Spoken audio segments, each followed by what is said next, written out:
Hello friends, आज हम देखें मूल अधिकार के बारे में कि हमारे पास कौन कौन से मूल अधिकार दिए गए हैं। कौन से 6 इम्पोर्टेंट पहले 7 थे और उनमें से कौन सा मूल अधिकार एक हटा दिया गया। और अभी हमारे पास 8% कितने मूल अधिकार हैं? 6 अधिकार हैं। तो कौन कौन से, उसके बारे में कौन कौन से अनुच्छेद जो आर्टिकल है वो सारे हम इस वीडियो में कवर करेंगे। और हाँ, जो भी चैनल पर वो चैनल को सब्सक्राइब जरूर कर लेना, जिससे कि आपको इसी तरह की लेटेस्ट अपडेट मिलती रहे। तो स्टार्ट करते हैं हमारा वीडियो।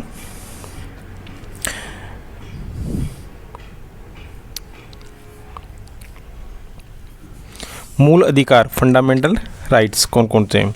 तो मूल अधिकार का अर्थ और महत्व क्या है, उसके बारे में हम इस वीडियो में डिटेल से कवर करेंगे। मूल अधिकार का अर्थ एवं महत्व। मूल अधिकारों की व्यवस्था भारत के संविधान की एक प्रमुख विशेषता है। मूल अधिकार उन अधिकारों को कहा जाता है जो व्यक्ति के लिए मौलिक तथा अनिवार्य होने के कारण संविधान द्वारा प्रदान किए जाते हैं और जिन अधिकारों में राज्य सरकार भी हस्तक्षेप नहीं कर सकती। तो आप देख सकते हो फंडामेंटल्स जो राइट्स है, मूल अधिकारों की व्यवस्था भारत के संविधान की एक प्रमुख विशेषता है। मूल अधिकार उन अधिकारों को कहा जाता है जो व्यक्ति के लिए मौलिक तथा अनिवार्य होने के कारण संविधान द्वारा प्रदान किए जाते हैं और जिन अधिकारों में राज्य द्वारा भी हस्तक्षेप नहीं किया जा सकता। मूल अधिकारों का महत्व है। मौलिक अधिकारों को मूल विधि या संविधान में स्थान प्रदान किया जाता है। इन्हें संविधान संशोधन की विशिष्ट विधि द्वारा परिवर्तित भी चेंज भी कर सकते हैं। इनका राज्य द्वारा अतिक्रमण नहीं किया जा सकता। दूसरे शब्दों में ये राज्य की व्यक्ति के विरुद्ध स्वेच्छाचारिता पर रोक है। मौलिक अधिकार प्रजातंत्र के आधार स्तंभ है। इनके अभाव में व्यक्ति का सर्वांगीण विकास संभव नहीं है। मौलिक अधिकारों को न्यायिक सुरक्षा भी प्राप्त होती है।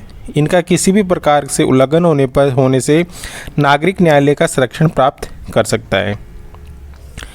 भारत के संविधान में मौलिक अधिकार। भारत के संविधान में 3 भाग में अनुच्छेद 12 से 35 तक नागरिकों के लिए मूल अधिकार की व्यवस्था की गई है। ये मूल संविधान में 7 मौलिक अधिकार थे, परंतु 44वें संविधान संशोधन 1978 के द्वारा संपत्ति के अधिकार को मौलिक अधिकार की सूची से हटा दिया गया। अब केवल समानता का अधिकार कानूनी अधिकार है।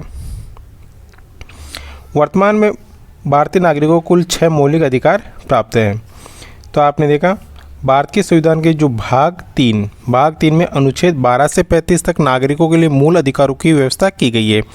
ये मूल संविधान के 7 मौलिक अधिकार थे, परंतु 44वें संविधान संशोधन 1978 इम्पोर्टेंट है, कई बार एग्जाम में क्वेश्चन आया हुआ है। 44वें संविधान संशोधन 1978 के द्वारा संपत्ति के अधिकार को मौलिक अधिकार की सूची से हटा दिया गया। अब यह केवल समानता का अधिकार कानूनी अधिकार है। वर्तमान में भारतीय नागरिकों को 6 मौलिक अधिकार प्राप्त है। सबसे पहला है समानता का अधिकार, दूसरा है स्वतंत्रता का अधिकार, तीसरा शोषण के विरुद्ध अधिकार, चौथा है धार्मिक स्वतंत्रता का अधिकार, पांचवा है सांस्कृतिक एवं शिक्षा संबंधी अधिकार, छठा है संवैधानिक उपचारों का अधिकार। एक बार फिर से देखते हैं। सबसे पहला था हमारा समानता का अधिकार, दूसरा स्वतंत्रता का अधिकार, तीसरा शोषण के विरुद्ध अधिकार, चौथा धार्मिक स्वतंत्रता का अधिकार, पांचवा सांस्कृतिक एवं शिक्षा संबंधी अधिकार, छठा संवैधानिक उपचारों का अधिकार। सबसे पहले हम फर्स्ट वाली बात करते हैं समानता का अधिकार। इसका अनुच्छेद है 14 से 18 तक। समानता का अधिकार है 14 से 18 तक। भारतीय संविधान में प्रत्येक नागरिकों को समता का अधिकार प्रदान किया गया है। इस अधिकार का उद्देश्य सामाजिक समता स्थापित करना है। इस अधिकार के अंतर्गत संविधान में निम्न प्रावधान है। सबसे पहले कानून के समक्ष समानता। अनुच्छेद 14 के अनुसार भारत के राज्य क्षेत्र में राज्य किसी भी व्यक्ति को विधि के समक्ष समता से तथा विधियों के समान संरक्षण से वंचित नहीं करेगा। धर्म, मूलवंश, जाति या जन्म के आधार पर विभेद का प्रतिषेध। अनुच्छेद 15 के अनुसार राज्य नागरिकों के विरुद्ध केवल धर्म, मूलवंश, जाति, लिंग, जन्म स्थान के आधार पर कोई भेदभाव नहीं करेगा। सब नागरिकों को दुकानों, सार्वजनिक स्थानों, भोजनालयों, होटलों, सार्वजनिक मनोरंजन के साधनों, कुओं, तालाबों, स्नानगृहों, सड़कों इत्यादि का प्रयोग करने का समानता का अधिकार होगा। लेकिन स्त्री, बच्चों, पिछड़े वर्ग के नागरिकों तथा अनुसूचित जनजाति के लिए विशेष प्रबंध किए जा सकते हैं। इससे अन्य लोगों के समानता के अधिकार का हनन नहीं होगा। लोक नियोजन के विषय में अवसर की समानता। अनुच्छेद 16 के अंतर्गत सभी नागरिकों को सरकारी पद पर नियुक्ति के समान अवसर प्राप्त होंगे और इस संबंध में केवल धर्म, मूलवंश, जाति, लिंग या जन्म के आधार पर सरकारी नौकरी या पद प्रदान करने में कोई भेदभाव नहीं किया जाएगा। इसके कुछ अपवाद भी है, जैसे हम देखते हैं राज्य के मूल निवासियों के लिए आरक्षण, पिछड़ी जातियों के लिए आरक्षण इत्यादि। अस्पृश्यता का अंत। अनुच्छेद 17 के अंतर्गत कहा गया कि अस्पृश्यता का अंत किया जाता है और इसका किसी भी रूप में आचरण निषिद्ध किया जाता है। अस्पृश्यता से उपजी किसी नियोग्यता को लागू करना अपराध होगा जो विधि के अनुसार दंडनीय होगा। अस्पृश्यता को समाप्त करने के लिए राज्य सरकार ने अस्पृश्यता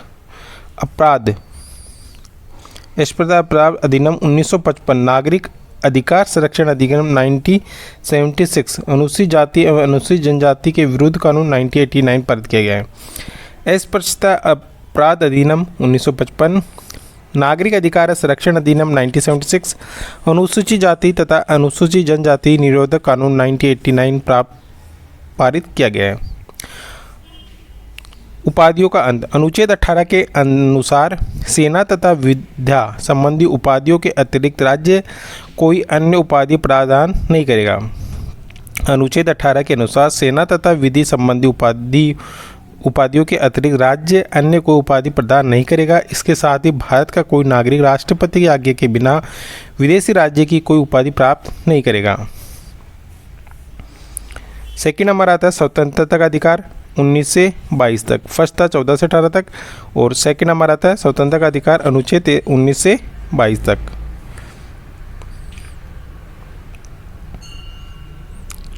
चौदह से 18 सेकंड की हम बात करते हैं। भारत के मूल संविधान में 7 प्रकार की स्वतंत्रता प्रदान की गई थी, लेकिन 44वें संविधान संशोधन द्वारा संपत्ति संबंधी स्वतंत्रता के अधिकार को समाप्त कर दिया गया। वर्तमान में संविधान द्वारा नागरिकों को निम्नलिखित स्वतंत्रता प्रदान की गई। पहला है विचार या अभिव्यक्ति की स्वतंत्रता। अनुच्छेद 19 फर्स्ट के अंतर्गत भारत के सभी नागरिकों को विचार व्यक्त करने तथा भाषण देने का अधिकार है। प्रेस की स्वतंत्रता भी इसमें सम्मिलित है। इस स्वतंत्रता पर भारत की प्रभुत्व अखंडता के पक्ष में, राज्य की सुरक्षा, विदेशी राज्य के साथ मैत्रीपूर्ण संबंधों के हित में, लोक व्यवस्था, शिष्टाचार और सदाचार के हित में, न्यायालय अवमानना, मानहानि, अपराध के लिए उत्तेजित करना आदि के संबंध में युक्त निर्बंध लगाए जा सकते हैं। अभिव्यक्ति की स्वतंत्रता में प्रवेश की स्वतंत्रता अंतर्निहित है। शांतिपूर्ण और निरायुध सम्मेलन की स्वतंत्रता। अनुच्छेद 19 फर्स्ट ख के अंतर्गत सभी नागरिकों को शांतिपूर्ण और बिना किसी शस्त्रों के सभा तथा सम्मेलन करने का अधिकार दिया गया है। इस अधिकार पर भी राज्य द्वारा सार्वजनिक सुरक्षा के हित में इस स्वतंत्रता को भी सीमित किया जा सकता है। संगम में परिसंघ बनाने की स्वतंत्रता। अनुच्छेद 19 फर्स्ट ग के अनुसार सभी नागरिकों को समुदाय या संघ के निर्माण की स्वतंत्रता प्रदान की गई है। इस स्वतंत्रता पर भी युक्त निर्बंध लगाए जा सकते हैं। भारत के राज्य क्षेत्र में अबाध भ्रमण की स्वतंत्रता। अनुच्छेद फर्स्ट घ के अनुसार भारत के सभी नागरिकों को अपनी इच्छा अनुसार भारत के किसी भी स्थान पर अबाध भ्रमण करने की स्वतंत्रता प्राप्त है। भारत के राज्य के क्षेत्र में किसी भी भाग में निवास करने या बसने की स्वतंत्रता। अनुच्छेद 19 फर्स्ट ड के अनुसार नागरिकों को भारत के राज्य क्षेत्र के किसी भी भाग में निवास करने या बस जाने की स्वतंत्रता प्रदान की जाती है। नेक्स्ट आता है वर्ती उपजीविका या कारोबार की स्वतंत्रता। अनुच्छेद 19 फर्स्ट 6 के द्वारा सभी नागरिकों को वर्ती उपजीविका, व्यापार तथा कारोबार की स्वतंत्रता प्रदान की गई। ये स्वतंत्रता किसी भी राज्य के हित में निर्बंधन से मुक्त नहीं है। मूल संविधान में उल्लेखित संपत्ति के अर्जन, धारण एवं व्ययन की स्वतंत्रता अनुच्छेद 19 फर्स्ट 6 को 44वें संविधान संशोधन द्वारा समाप्त कर दिया गया है। व्यक्तिगत स्वतंत्रता। इस स्वतंत्रता के अंतर्गत अनुच्छेद 20, 21, 22 द्वारा प्रत्यापूर्ण मौलिक अधिकारों की गणना की जाती है। फर्स्ट आता है अपराधियों के लिए दोष सिद्ध के संबंध में संरक्षण। अनुच्छेद 20 में अपराधियों के लिए दोष सिद्धि के संबंध में सुरक्षा प्रदान की गई है। किसी भी व्यक्ति को तभी दंडित किया जा सकता है जब विद्यमान कानून का उल्लंघन करता हो, वह किसी भी व्यक्ति को एक ही अपराध के लिए कई बार से अधिक दंड किसी व्यक्ति को एक ही अपराध के लिए एक बार से अधिक दंड नहीं दिया जा सकता। स व्यक्ति को अपने विरुद्ध साक्ष्य देने के लिए बाध्य नहीं किया जा सकता। प्राण व दैहिक स्वतंत्रता का संरक्षण। अनुच्छेद 21 के अनुसार किसी भी व्यक्ति को उसके प्राण, जीवन या दैहिक स्वतंत्रता से विधि द्वारा स्थापित प्रतिक्रिया के अनुसार वंचित किया जाएगा, अन्य किसी भी प्रकार से नहीं। 44वें संविधान संशोधन 1978 द्वारा इस अधिकार को और अधिक सुरक्षित बना दिया गया है। अब आपातकाल में भी जीवन और दैहिक स्वतंत्रता के अधिकार को समाप्त या सीमित नहीं किया जा सकेगा। नेक्स्ट देखते हैं कुछ दशाओं में गिरफ्तारी व विरोध निरोध से संरक्षण। अनुच्छेद 22 के अनुसार व्यक्ति को विधि द्वारा स्थापित प्रक्रिया के अतिरिक्त अन्य किसी भी प्रकार से जीवन या स्वाधीनता से वंचित नहीं किया जा सकेगा। इसमें निम्न बिंदु पर ध्यान दिया जाता है। किसी व्यक्ति को गिरफ्तार करने के 24 घंटे के अंदर उसे दंडाधिकारी के सम्मुख प्रस्तुत किया जाएगा। दंडाधिकारी की अनुमति के बाद ही उसे अभिरक्षा में निरुद्ध रखा जा सकेगा। बंदी बनाए गए व्यक्ति को वकील से परामर्श करने का अधिकार है। बंदी बनाए जाने के कारणों को यथाशीघ्र बताया जाए। यह अधिकार भारत के निवास करने वाले विदेशी शत्रु या निवारक निरोध अधिनियम के अंतर्गत गिरफ्तार व्यक्ति पर लागू नहीं होगा। निवारक निरोध से तात्पर्य बिना किसी न्यायिक प्रक्रिया की नज़रबंदी से है। यह अपराध के लिए दंडित करने की नहीं अपितु अपराध करने से रोकने की प्रक्रिया है। यह सामान्य व संकट काल दोनों की स्थिति है लागू हो सकती है। सन 1950 में निवारक निरोध कानून प्रिवेंटिव डिविएशन एक्ट 1950 का निर्माण 3 वर्ष के लिए किया गया था, किंतु वह समय समय पर इसका अवधि बढ़ाई जा रही है तथा पृथक नाम भी रखे जा रहे हैं। आंतरिक सुरक्षा व्यवस्था अधिनियम 1971, राष्ट्रीय सुरक्षा कानून 1980, आतंककारी व विध्वंसकारी गतिविधियां निवारक कानून 1985, TCT prevalent of terrorism act 2002। केंद्र की संयुक्त प्रगतिशील गठबंधन यूपीए सरकार ने दिसंबर 2004 में पोटा को निरस्त कर दिया गया। निवारक निरोध व्यवस्था को कटु आलोचना का सामना करना पड़ा। उन्हें अलोकतांत्रिक प्रतिक्रियावादी संविधान की महान असफलता तथा अनुकूलवादी का पत्र माना गया। निवारक निरोध दुरुपयोग की संभावना सदैव बनी रहती है, तथापि इसकी उपयोगिता से इनकार नहीं किया जा सकता। इसका प्रयोग अत्यंत सावधानी से असामान्य परिस्थितियों में किया जाना चाहिए, क्योंकि नकारात्मकता तथा समाज विरोधी गतिविधियों पर किसी न किसी प्रकार का अंकुश अत्यंत आवश्यक रहता है। थर्ड हमारा आता है शोषण के विरुद्ध अधिकार, राइट अगेंस्ट एक्सप्लॉयटेशन, बेकार या अन्य बलात् श्रम का निषेध। प्राचीन भारत में जागीरदारी और सामंतवादी प्रथा के कारण असंख्य लोग इस प्रकार के शोषण के शिकार हो रहे हैं। इसलिए संविधान के अनुच्छेद 23 द्वारा बेकार तथा अन्य बलात् श्रम का निषेध किया गया है। राज्य के हित में व्यक्ति को आवश्यक सेवा देने के लिए बाध्य किया जा सकता है। ऐसा करते समय राज्य सरकार या जाति के आधार पर कोई भेदभाव नहीं रहेगा। बाल श्रम का निषेध। अनुच्छेद 24 के अनुसार 14 वर्ष से कम उम्र के बच्चों को कारखानों, खानों तथा अन्य खतरनाक स्थलों पर काम पर नहीं लगाया जा सकता। धार्मिक स्वतंत्रता का अधिकार, right to freedom of religion. संविधान के अनुच्छेद 25 से 28 में व्यक्ति को धार्मिक स्वतंत्रता, अंतःकरण की स्वतंत्रता, किसी धर्म को स्वीकार करने, उनका पालन करने व प्रचार करने की स्वतंत्रता प्रदान की गई है। व्यक्ति को धार्मिक संस्थाओं के निजी मामलों का प्रबंध करने, चल व अचल संपत्ति को रखने व उसके संचालन की स्वतंत्रता का अधिकार प्रदान किया जाता है। धार्मिक कार्यों के लिए दान तथा चंदा लेने व देने पर कोई कर नहीं लगाया जा सकता। विभिन्न धर्म की संप्रदायों को अपनी शिक्षण संस्थाएं चलाने की स्वतंत्रता है, लेकिन किसी व्यक्ति को धार्मिक शिक्षा के लिए बाध्य नहीं किया जा सकता। संविधान सभी धर्मों के प्रति समान व्यवहार करता है। इस दृष्टि से वह एक धर्मनिरपेक्ष राज्य की स्थापना करता है। धार्मिक स्वतंत्रता के अधिकार व सदाचार, स्वास्थ्य एवं सार्वजनिक व्यवस्थाओं के आधार पर युक्त निर्बंधन लगाए जा सकते हैं। नेक्स्ट देखते हैं 5 संस्कृति एवं शिक्षा का अधिकार। संविधान द्वारा भारत के सभी नागरिकों को संस्कृति व शिक्षा संबंधी अधिकार प्रदान किया गया है। अल्पसंख्यक वर्गों के हितों का संरक्षण। अनुच्छेद 29 के अनुसार भारत के सभी नागरिकों व प्रत्येक वर्ग को अपनी विशेष भाषा, लिपि, संस्कृति बनाए रखने की स्वतंत्रता है। राज्य द्वारा संचालित या वित्त पोषित संस्थाओं में प्रवेश के लिए जातिगत आधार पर कोई भेदभाव नहीं होगा।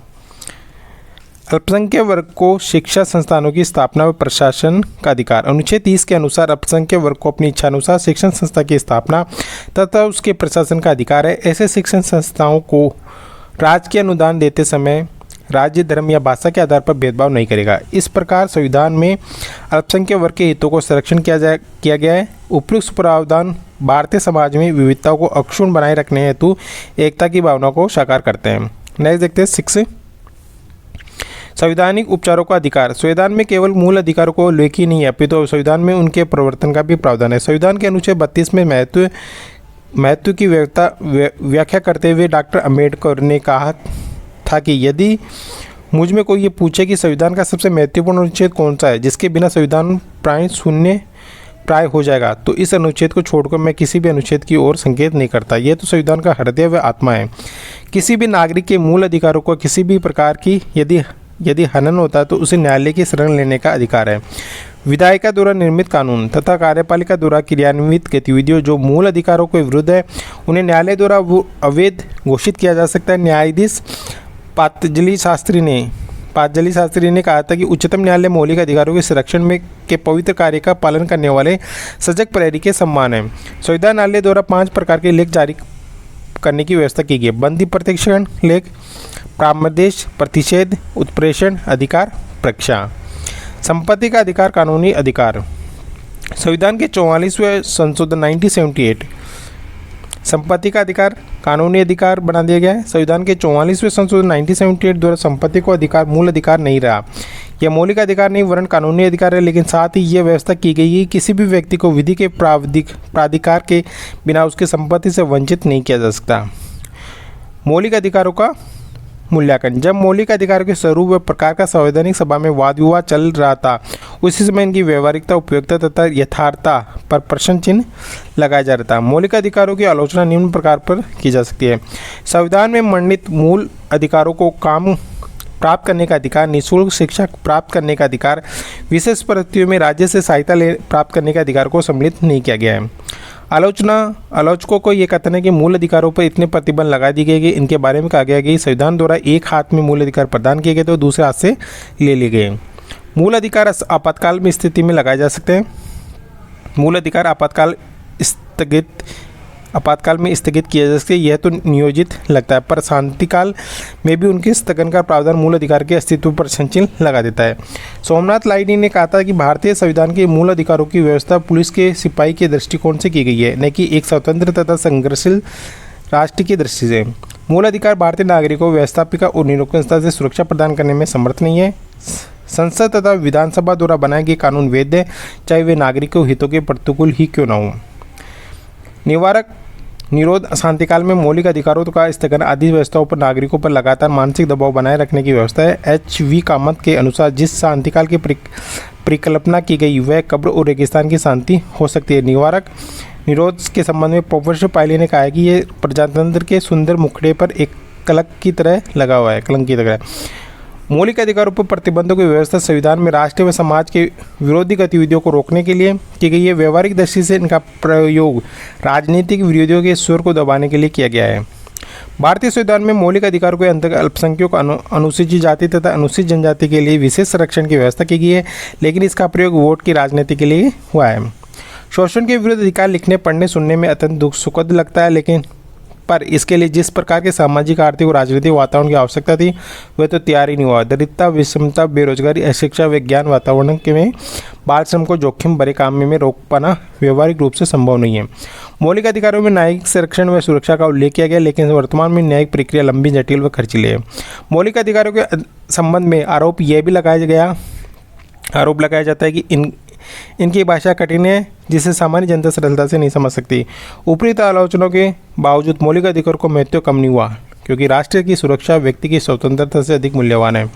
मौलिक अधिकारों के अतिक्रमण की परिस्थितियाँ आपातकालीन हो सकती है। तो आपने देखा मूल अधिकार के बारे में। जो हमारे मूल अधिकार है, टोटल 6 मूल अधिकार है। जो 7वां था उसको कानूनी अधिकार बना दिया गया, तो टोटल 8% कितने हुए हमारे पर 6 हो गए। तो ये वीडियो कैसा लगा हमें कमेंट बॉक्स में कमेंट करके जरूर बताना। और हाँ, जो भी चैनल पर नहीं वो चैनल को सब्सक्राइब जरूर कर लेना, जिससे किसी तरह की आपको लेटेस्ट अपडेट मिलती रहे। इस चैनल को लाइक, शेयर और सब्सक्राइब करना ना भूलें। तो आज के लिए इतना ही, धन्यवाद।